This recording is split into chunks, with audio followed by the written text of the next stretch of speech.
Hurricane season begins on Sunday, and a lot of people have been busy preparing all year long, especially first responders. Like the men and women at the Coast Guard Air Station in Clearwater, that is where Anthony ALLRED rode along with a helicopter crew training for one of their daring sea rescues.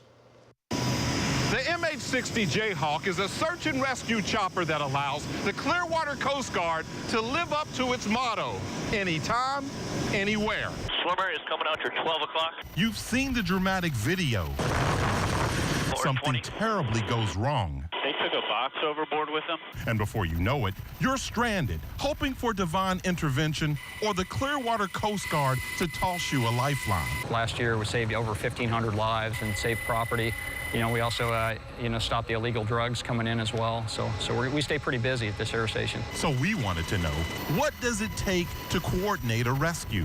Anthony, you're part of the crew today, so if anything doesn't seem right, smell right, look right, feel free to speak up and ask questions.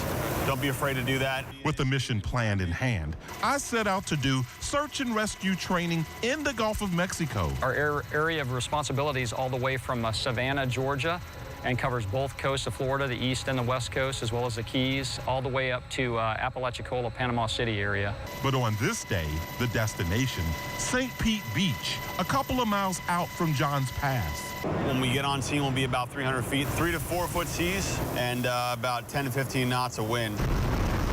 Then once we get into a hover behind the boat, we'll be approximately 30 to 35 feet above the vessel. With Eagle 8 soaring high in the sky, it's easy to see the rescue dangers of doing this delicate dance. There's 2 pilots up front. One of them is the aircraft commander, and we have normally 2 crew in the back. One's a rescue swimmer, and the other is a flight mechanic. Over the next 3 hours, we would practice everything from launching and retrieving the rescue basket. All right, put the swimmer down. To deploying the rescue swimmer from 40 feet above the ocean. Most of it, we're going on very sparse information, like it could have been just like a Mayday call they got. I have a man in the water. What they're dealing with this time is a feisty, floppy little floater they affectionately call SpongeBob SquarePants. SpongeBob is basically partly a target for the pilot. It simulates a survivor in the water, and therefore it also acts as a target for the pilot to have something to maneuver the aircraft for a pickup.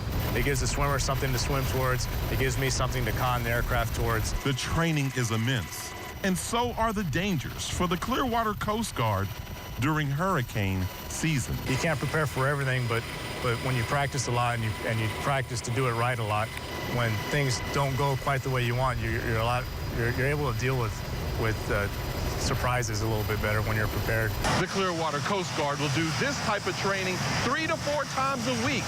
So when hurricane season comes, they'll be ready. With the Clearwater Coast Guard, Anthony ALLRED, News Channel 8.